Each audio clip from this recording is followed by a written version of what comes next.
네, 안녕하십니까. 네, 지난 설 명절은 다들 잘 보내셨나요? 네, 올해도 하나님께서 주시는 평안이 함께 계시고 또 날이 많이 추운데요.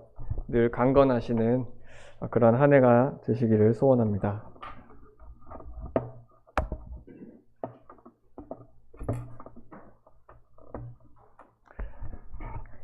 네, 지난주에는 또 저희 나은이가 100일이 되었습니다. 그래서 마침 설 연휴에 껴있어서 한 번에 다 하니까 좀 편하더라고요. 지금까지 이렇게 늘 기도해 주시고 또 관심 가져주셔서 감사드립니다. 나은이 뿐만 아니라 또 갓난아이 하은이와 또 교회 학교에 나오고 있는 어린이 학생들을 위해서 또 저희 교회 미래인이 그 아이들을 위해서도 함께 기도해 주시면 좋겠습니다. 오늘은 하나님을 아는 사람이라는 주제로 함께 교제 나누기를 원합니다. 먼저 아주 간단한 질문을 하나 여기 계신 모든 분들과 또 저에게 아주 간단한 질문을 하나 하도록 하겠습니다.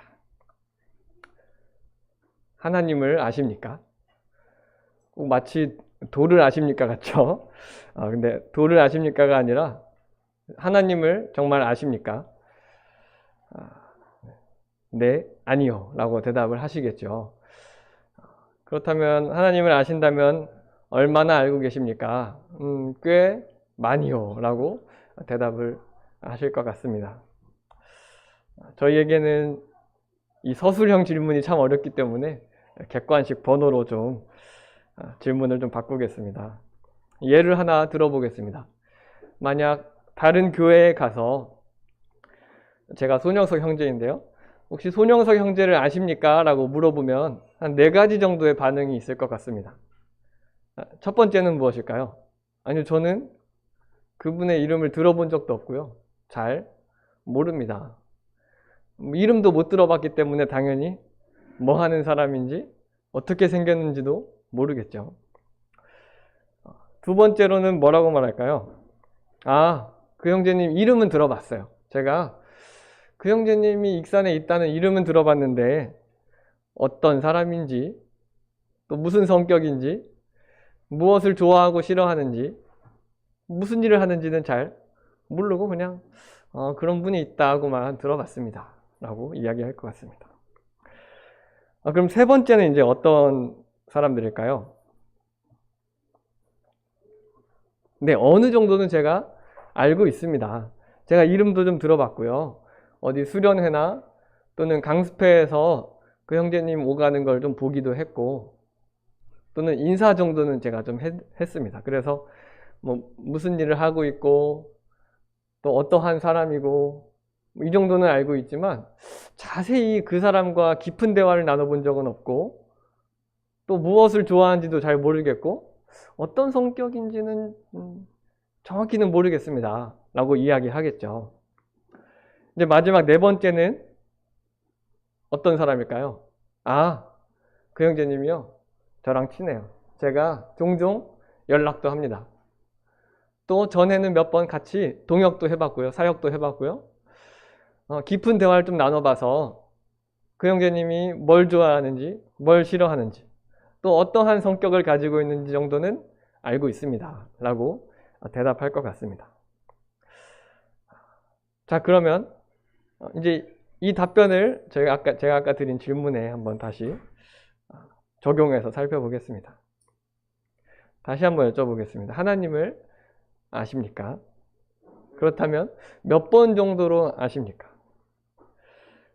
1번 하나님을 아예 모르는 사람도 있습니다. 하나님의 이름을 들어보지 못했고 어떠한 분이시고 무엇을 하신 분인지 알지 못하는 경우도 있습니다. 세계에서 큰 교회 10개 안에 우리나라의 대부분이 우리나라에 있다고 하는데요. 우리나라 사람이라면 보통 교회, 하나님은 알 거라고 생각이 되시죠. 제가 좀 놀란 일이 한 가지 있었는데요. 이번에 방학하기 전에 제가 1년 동안 가르친 아이들에게 이 하나님과 예수님에 대해서 소개하는 시간을 좀 가졌습니다. 그래서 하나님은 어떤 분이시고 또 이 우주와 이 우리의 신체를 봤을 때 정말 신비한 것들이 많고 그것들은 우연히 생겨날 수 없고 하나님이 만드셨다라고 소개하면서 근데 우리에게는 죄가 있고 그것을 위해서 그걸 해결해 주기 위해서 예수님께서 하나님께서 바로 예수님을 보내셨다라고 소개를 했는데요. 세상에 어떤 아이들이 근데 예수님이 누구야? 이러더라고요. 좀 충격을 받았습니다. 예수님이라는 이름은 좀 들어보지 않았을까 생각을 했는데 예수님이 누구야? 이러더라고요. 모를 수도 있겠구나. 이제부터 알게 되었습니다. 어쨌든 1번 하나님을 아예 모르는 사람도 있습니다. 이번에는 2번 하나님의 이름은 들어본 사람도 있습니다. 교회 다니는 사람들이 믿는 신이 하나님인 건 알고 있어요. 근데 그 하나님이 뭐 했는지 어떤 분인지 또 이 성경에서 뭐라고 소개하는지는 잘 모르겠고 그냥 그 정도로만 알고 있습니다. 이런 사람도 있겠죠. 또 3번은 어떤 사람일까요? 하나님이 어떤 분이신지 세상을 창조하셨고 또 이 성경 속에서 무슨 일을 하셨고 예수님을 왜 보내주셨고 지금은 이 세상 가운데에서 성령이 무슨 사역을 하시는지 들어봤습니다. 알고 있습니다. 하지만 하나님과 깊은 대화를 해본 적은 없습니다. 지나가면서 인사 정도는 해봤는데 정확히 어떤 성격을 가지시고 그런 건 잘 모르겠습니다. 이런 사람이 되겠습니다. 마지막 4번은 아까 말씀드린 대로 하나님이요 저랑 종종 연락도 하고요 교제도 합니다. 또 가끔 같이 일도 해봤고요 하나님과 동역도 해봤고요 하나님의 손길을 느껴봤습니다. 하나님께서 무엇을 좋아하시고 무엇을 싫어하시는지 알고 있습니다. 하나님의 성품을 어떠한 분이신지 제가 하나님의 영광을 깨달아 안 적이 있습니다. 이런 사람들이 아마 4번일 것입니다.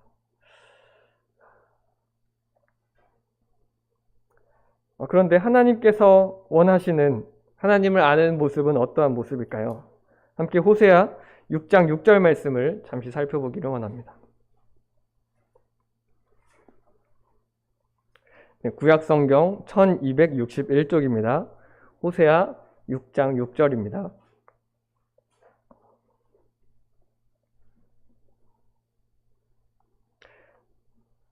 찾으셨으면 한 목소리로 읽도록 하겠습니다.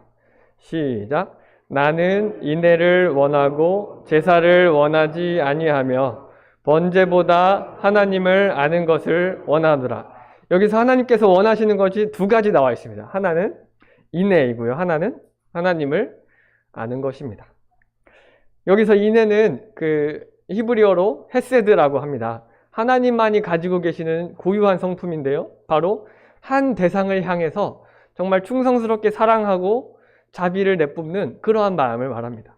하나님은 우리가 하나님만을 향해 충성스럽게 사랑하고 하나님만을 향한 마음을 두기를 원하십니다. 또 원하시는 것은 바로 하나님을 아는 것입니다. 그렇다면 이 하나님을 아는 것은 1, 2, 3, 4번 중에 몇 번 정도 될까요? 일단 1번은 하나님을 모르는 사람이니까 아니겠죠. 2번, 3번, 4번 정도면 하나님을 안다고는 말할 수 있을 것입니다. 근데 여기서 하나님을 아는 것, 성경에서 말하는 하나님을 아는 것은 굉장히 깊은 관계를 뜻했을 때 이 하나님을 안다라는 표현을 사용했습니다. 대표적으로 누가복음 1장에서 천사 가브리엘이 마리아에게 가서 무엇을 알려주죠? 성령으로 예수를 잉태할 것을 말해줍니다. 수태고주라고 하죠. 그때 마리아의 대답은 나는 남자를 알지 못하나이다. 근데 여기서 알다는 남자와 관계를 했다, 잠자리를 했다는 것 뜻할 정도로 이 알다라는 말은 굉장히 깊은 관계를 나타내고 있습니다. 그렇기 때문에 이 하나님께서 원하시는 하나님을 아는 것은 몇 번 정도까지는 되어야 할까요? 네, 바로 4번일 것입니다. 그래서 하나님을 아는 것은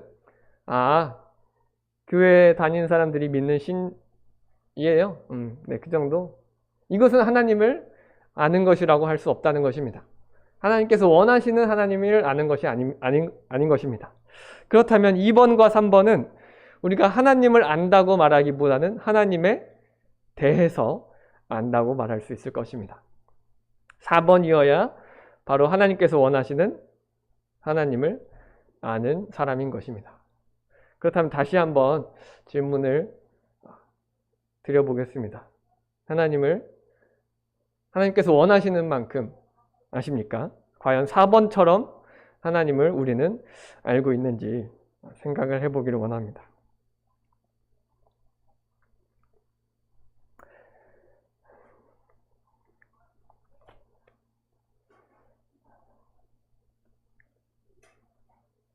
베드로전서 1장 8절 말씀을 잠시 살펴보기를 원합니다. 여기 잠깐 손을 얹으시고요. 베드로전서 1장 8절입니다. 네, 함께 제가 읽도록 하겠습니다. 예수를 너희가 보지 못하였으나 사랑하는도다. 이제도 보지 못하나 믿고 말할 수 없는 영광스러운 즐거움으로 기뻐하니. 사도 베드로는 지금 이 베드로전서 편지에서 여러분에게는 말할 수 없는 영광스러운 즐거움이 있다고 편지를 쓰고 있습니다. 이 편지를 받는 사람, 이 베드로가 누구에게 지금 편지를 썼냐 하면요, 베드로전서 1장 1절에 보시면 예수 그리스도의 사도 베드로는 본도, 갈라디아, 갑바도기아, 아시아와 비두니아에 흩어진 나그네에게 편지를 쓴다고 말하고 있습니다. 자, 이 편지를 받는 사람들이 그곳에 흩어진 나그네가 되었다는 건데요. 그럼 흩어졌다는 것은 이 편지 받는 사람들이 거기에 원래 살고 있다는 뜻이었을까요? 아니겠죠. 원래 이들은 이스라엘에 살고 있었던 사람들입니다. 그렇다면 이들이 왜 본도, 갈라디아, 갑바도기아, 아시아, 비두니아, 지금의 터키 지역인데요, 수천 킬로미터 떨어진 그곳으로 흩어질 수밖에 없었을까요? 이들은 바로 예수님을 믿고 회심한 자들이었습니다. 예수님을 믿고 그리스도인들이 된 사람이었습니다.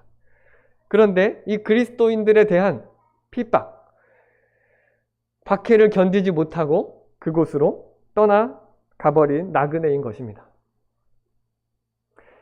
이 중에는 심지어 그 핍박을 피하려고 지하에 한 사람이 겨우 지나갈 만한 땅굴을 파고 지하에 마을, 도시를 만들어서 그곳에 살고 있었던 사람들도 있습니다. 그 사람들이 과연 하루에 저 자연광을, 햇빛을 몇 분이나 봤을까요? 1년에 얼마나 봤을까요? 그들은 그렇게 어려운 가운데에서 살고 있었습니다. 그런데 그들에게 지금 베드로가 뭐라고 이야기하고 있습니까? 여러분들에게는 말할 수 없는 영광스러운 즐거움이 있습니다. 이거 놀리는 것도 아니고요. 지금 도망쳤는데 내 삶의 터전을 다 빼앗기고 저곳에 도망쳐 나왔는데 이들에게 말할 수 없는 즐거움이 있다고 하고 있는 것입니다. 이들은 또 어떤 사람들이었습니까? 8절에 보시면 예수를 너희가 보지 못하였으나, 예수님을 본 사람들일까요? 못 본 사람들일까요? 못 본 사람들이겠죠. 그런데 이 편지를 쓴 베드로는 예수님을 보았습니까? 못 보았습니까? 3년 반 동안 같이 지낼 뿐 아니라 부활하신 예수님까지도 보았습니다. 예수님을 본 베드로가 예수님을 보지도 못하고 그리스도인이 되었는데 저 수천 킬로미터 이역만리로 흩어진 나그네에게 편지를 쓰고 있습니다. 여러분들에게는 말할 수 없는 영광스러운 즐거움이 있습니다. 이쯤 되면 놀리는 게 맞습니다. 그런데 또 이들은 동시에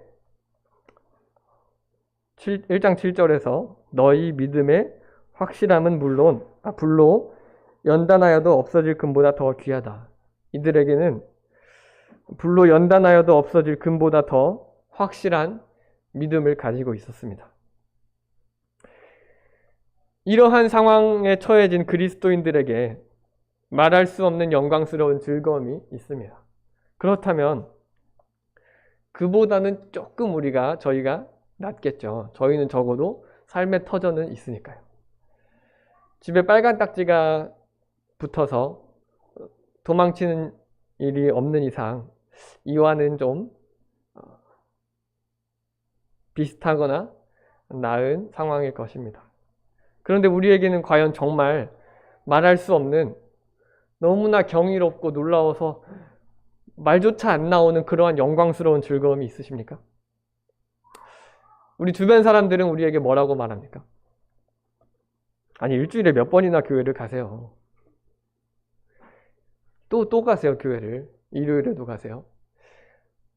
그러면 아니, 주말에 한 번씩 놀러도 가야죠. 저는 어디에 캠핑도 다녀왔고 여행도, 가족 여행도 가는데 주말에 여행도 못 가시겠네요. 아니, 헌금을 왜 이렇게 많이 하세요? 차라리 그 돈 모으면, 투자하면 더 큰 돈을 만들 수 있잖아요. 시간 낭비, 돈 낭비 아닙니까? 술, 담배도 안 하고. 도대체 무슨 재미로 사는 겁니까? 불쌍하네요. 참 불쌍한 인생입니다. 재미가 없겠어요. 이번에 이제 승진 시즌이 다가오는데 이거 하나만 하면, 눈 딱 한 번 감고 이거 하나만 하면 승진의 지름길이 열려요. 또는 이거 하나만 하면 우리 큰 돈 만들 수 있고 넓은 집, 좋은 차 타고 다른 삶을 살 수 있습니다. 근데 왜 그걸 안 하는 거예요? 미련하게. 이런 류의 말씀을 들어보신 적이 있을 것 같습니다. 그런데 우리는 은연중에 이러한 말에 맞아, 좀 불쌍하지, 동의하지는 않고 있으니까 맞아, 눈 한 번 감으면 되는데, 이런 우리가 지고 가야 할 십자가를 생각하시면 정말 이 베드로가 말한 대로 영광스러운 즐거움이 있습니까? 아니면 우울하고 침울합니까? 또 사도 바울은 빌립보서 3장 8절에서 이렇게 이야기하고 있습니다.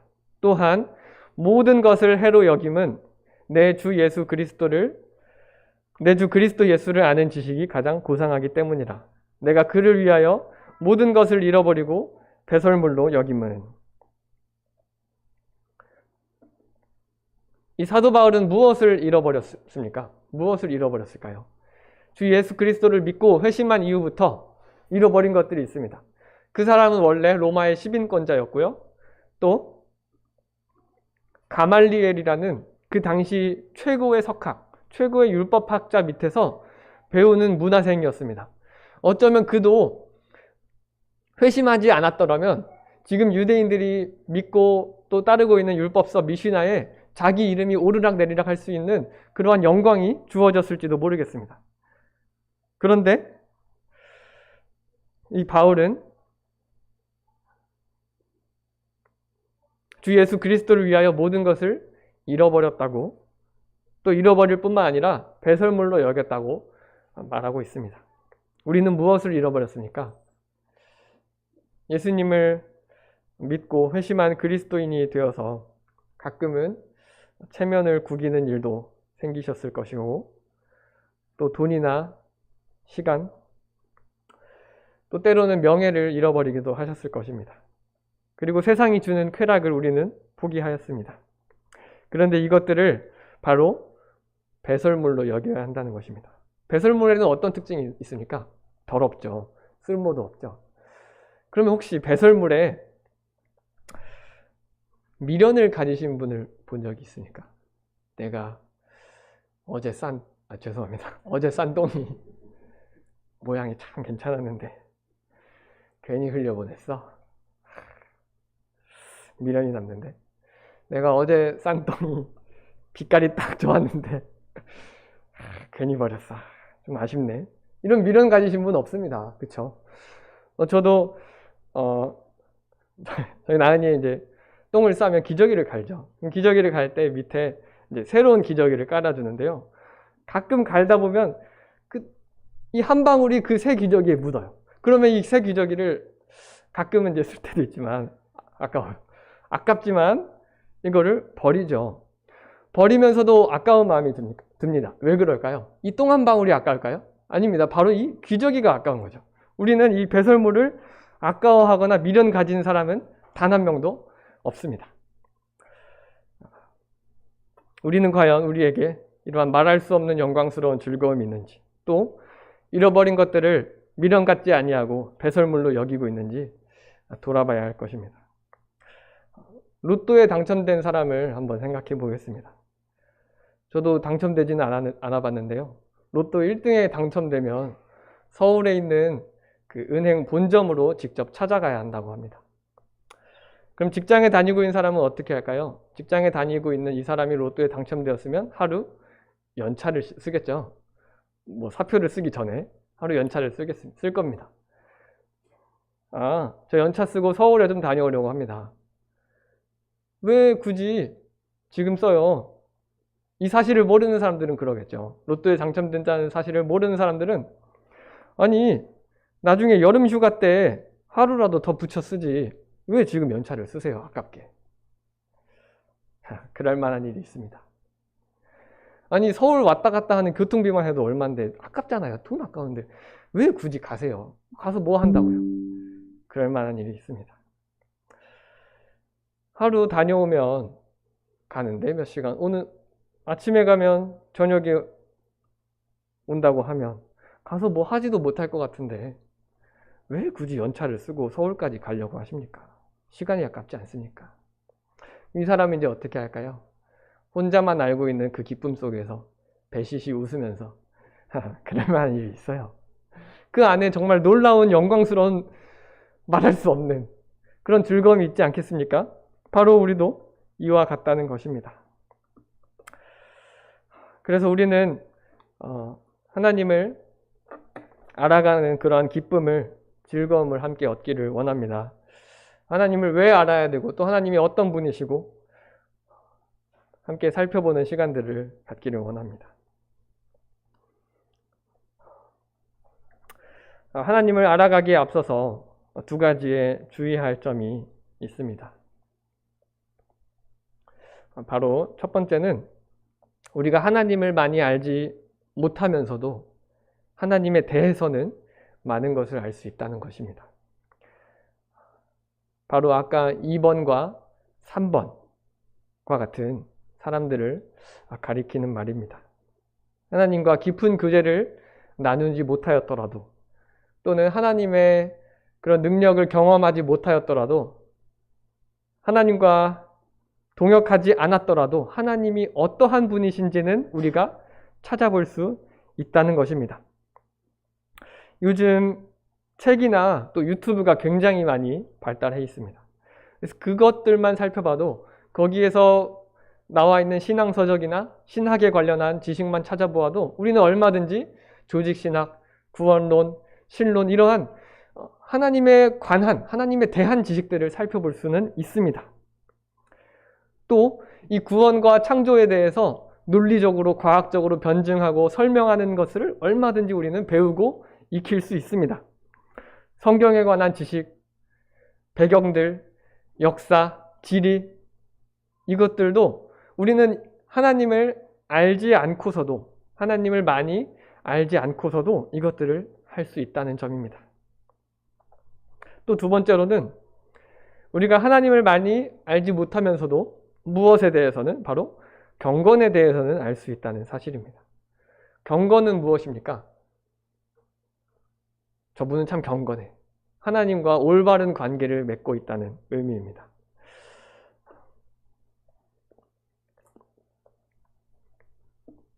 저희가 아까 살펴본 호세아 6장에서 호세아 6장 6절에서는 하나님께서는 하나님을 아는 것 그리고 인애를 원한다고 하셨는데요.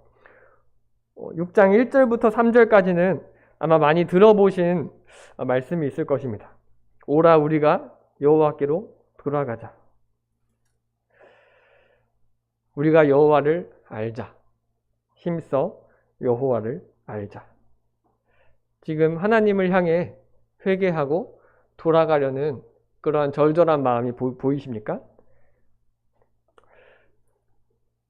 그런데 그 위에는 백성들의 불성실한 회개라고 말하고 있습니다. 이들은 회개의 모양은 갖추고 있습니다.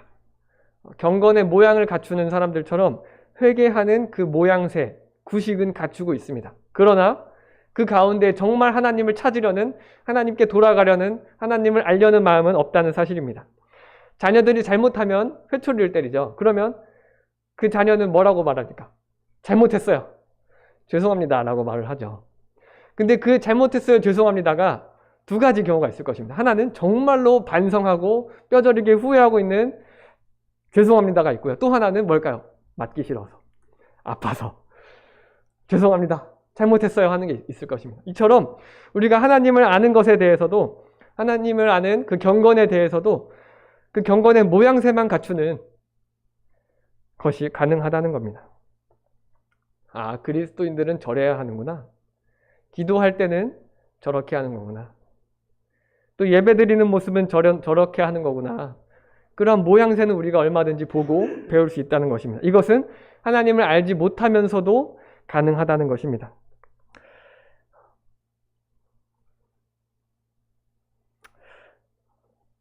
또는 이렇게 앞에서 말씀을 전하고 있는 것조차 마찬가지입니다. 우리가 하나님을 알지 못하면서도 말씀을 전하는 방법, 말씀을 또 분석하고 해석하는 방법은 얼마든지 우리가 배울 수 있습니다. 그래서 하나님을 많이 알지 못하면서도 저분은 아주 훌륭한 그리스도이냐 라는 평판을 얻을 수 있다는 사실을 생각해 보게 됩니다. 경건의 모양은 갖출 수 있는 것입니다. 그렇다면 하나님을 아는 사람의 모습은 어떠한지 함께 다니엘서를 통해서 살펴보기를 원합니다. 먼저 다니엘 11장 32절을 말씀을 살펴보겠습니다. 다니엘 11장 32절입니다.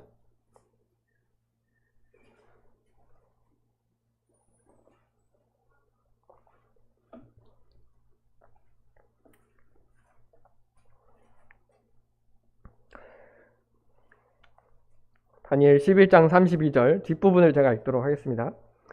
오직 자기의 하나님을 아는 백성은 강하여 용맹을 떨치리라.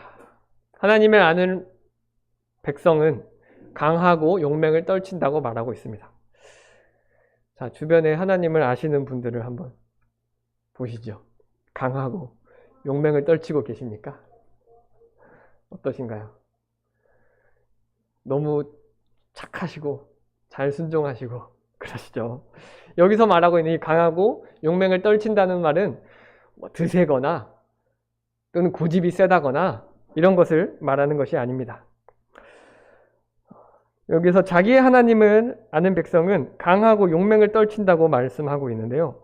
근데 32절 그 앞부분을 보면 그가 또 언약을 배반하고 악행하는 자를 속임수로 타락시킬 것이라고 말했습니다. 이 사람은 바로 21절에서 다니엘 11장 21절에서 한 비천한 사람이 나옵니다. 바로 이 비천한 사람을 말하고 있습니다.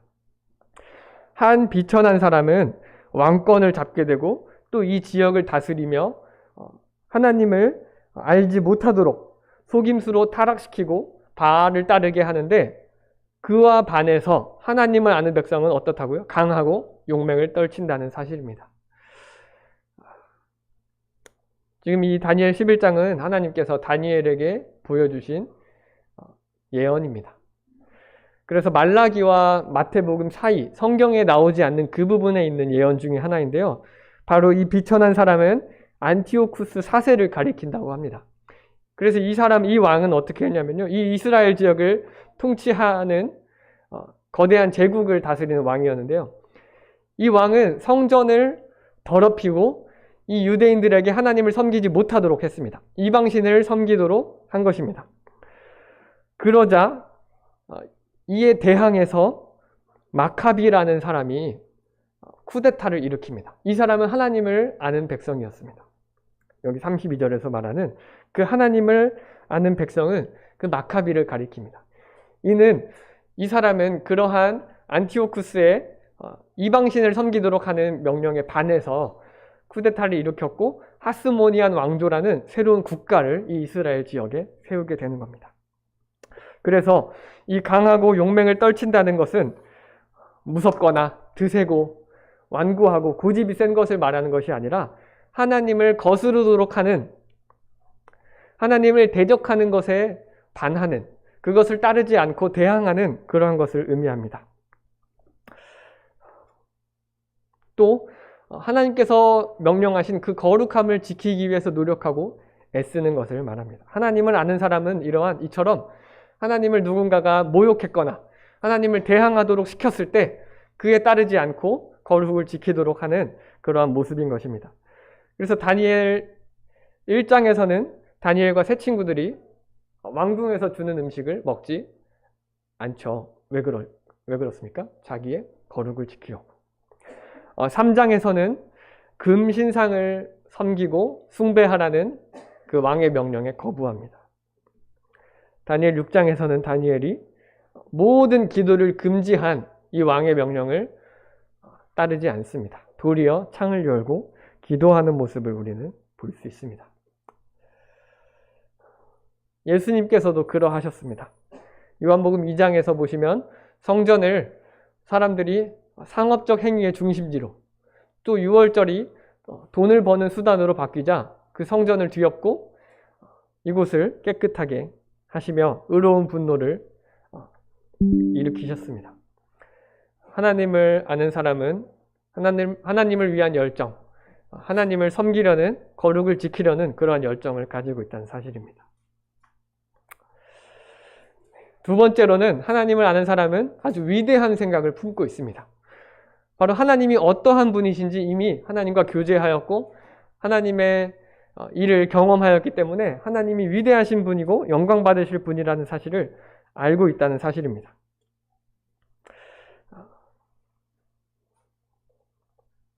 다니엘 3장에서는 아까 말씀드린 대로 이 세 친구들이 금신상을 숭배하라는 왕의 명령을 거부하는 사건이 나와 있습니다.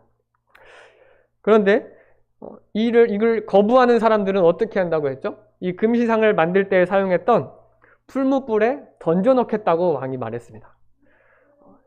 그러자 이 세 친구들은 왕에게 가서 이렇게 얘기합니다. 다니엘 3장 16절부터 18절까지 나와 있는데요. 우리가 이 일에 대하여 왕에게 대답할 필요가 없나이다. 왕이여, 우리가 섬기는 하나님이 만약 계시다면 우리를 맹렬히 타는 풀무불 가운데에서 능히 건져내시겠고. 하나님을 어떤 분으로 생각하고 있습니까? 능히 풀무불에서 건져내실 수 있는 분으로 생각하고 있습니다. 또 18절에서는 그렇게 하지 아니하실지라도 우리가 왕의 신들을 섬기지 않겠다. 그럼 누구를 섬기겠다는 말입니까? 바로 하나님을 섬기겠다는 것입니다. 하나님은 충분히 우리를 건지실 수 있는 능력이 있을 뿐만 아니라 그렇게 하지 아니하시더라도 우리가 섬기고 영광 돌려드릴 만한 분이라는 생각을 그들은 하고 있었던 것입니다. 우리는 하나님을 어떻게 알고 있습니까? 하나님을 어떻게 생각하고 여기고 있습니까? 그런데 이 위대한 생각은 사실 기도를 통해서 드러나기 마련입니다.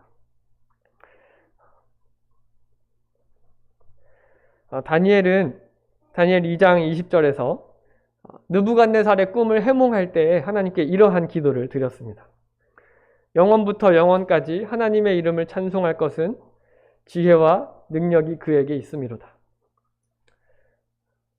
그는 때와 계절을 바꾸시며 왕들을 폐하시고 왕들을 세우시고 지혜자에게 지혜를 주시고 총명한 자에게 지식을 주시는도다. 하나님의 이름이 찬송받으실 만한 분이시고 또 이 온 세상을 주관하시는 분이라는 사실이 그의 기도 속에 담겨 있는 것입니다.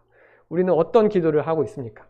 하나님이 램프의 요정 지니에 불과한 그런 기도를 하고 있지는 않습니까?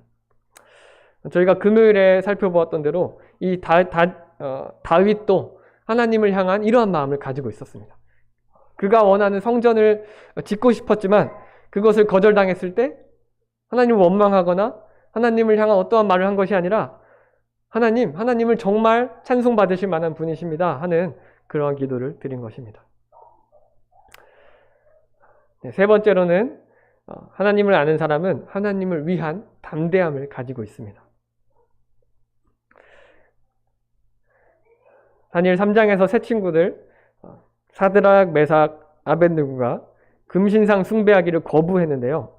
그들은 정말 무조건적으로 그들에게 반항하거나 또는 무모한 행동을 한 것이 아닙니다. 자신들이 무슨 행동을 하고 있는 것인지 분명히 알고 있었습니다. 자신들이 만약 금신상에 숭배를 한다면, 절을 한다면 하나님께 모욕이 되는 것이고 하나님의 거룩을 해친다는 것임을 분명히 알고 있었습니다. 그렇기에 그들이 해야 되는 일은 금신상을 숭배하는 것을 거부해야 된다는 사실을 분명히 알고 있었습니다. 뿐만 아니라 그렇게 된다면 어떠한 대가를 치러야 하는지, 어떠한 위험에 빠지게 되는지 알고 있었습니다. 무엇이죠? 바로 풀무불에 던짐을 당한다는 것이었죠. 그럼에도 불구하고, 그 사실을 알고 있었음에도 불구하고 그들은 그러한 선택을 하였습니다. 그러자 하나님께서 아주 기적적으로 개입하셨던 것입니다. 이들은 죽음을 두려워하였습니까? 심지어 죽음조차도 두려워하지 않았습니다. 바로 내가 이 선택을 했을 때 이러한 결과가 나오는데 그 결과가 별로 중요치 않다는 것입니다. 그 결과가 내 마음을 흔들게 할 수 없다는 것입니다. 하나님을 아는 그러한 마음을 빼앗을 수 없다는 것입니다. 우리는 내가 이 선택을 했을 때 다른 사람들이 어떻게 보지? 저 사람은 어떤 선택을 했을까? 나도 대세에 따라야 되는 거 아닌가? 내가 이 선택을 하면 어떤 금전적인 손해를 볼 수 있는데 하는 고민을 합니다. 그런데 그러한 것도 내 마음을 흔들 수는 없다는 것입니다.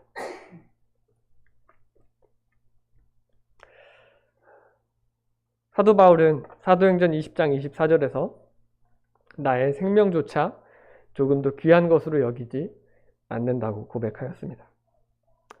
그리고 이 베드로와 사도들이 유대인들이 존경하는 공회와 대제사장 앞에 섰을 때 아주 당당하게 이렇게 대답했습니다. 사람보다 하나님께 순종하는 것이 마땅하다. 이러한 당당함 또 담대함이 하나님을 아는 사람 가운데 있어야 한다는 것입니다. 끝으로 네 번째는 하나님 안에서 커다란 만족을 얻는다는 것입니다.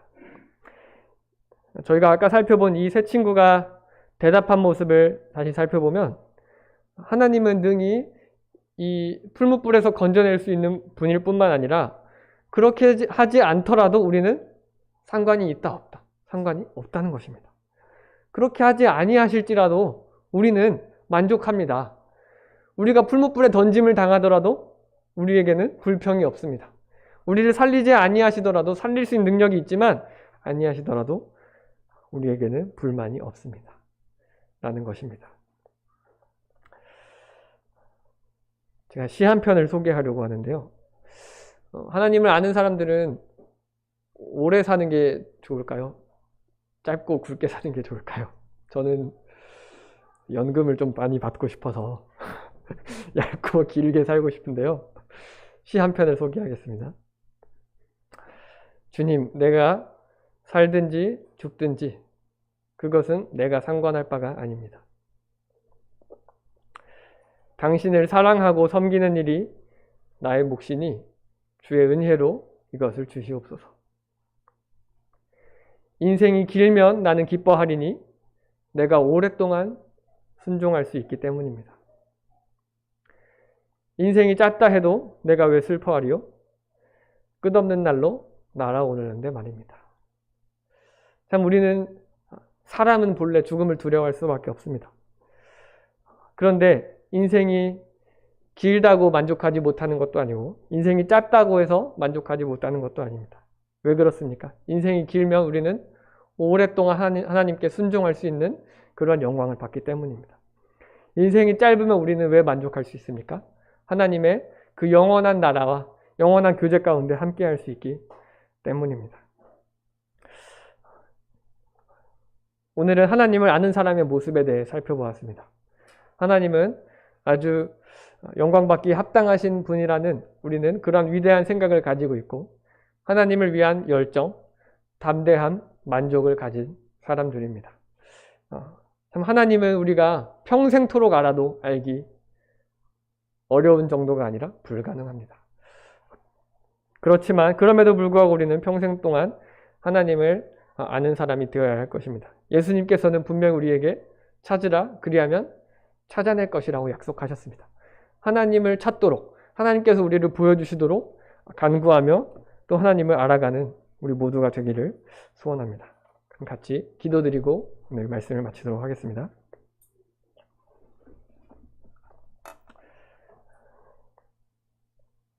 위대하시고 또 영광스러운 참 찬양을 받기에 합당하신 하나님, 참 저희에게 하나님을 알려주셔서 감사를 드립니다. 저희가 참 평생 동안 하나님을 알고 하나님을 경험하는 기쁨 가운데 살게 해주시기를 원합니다. 이 모든 기도를 존귀하신 예수님의 이름으로 기도드립니다. 아멘. 네, 감사합니다.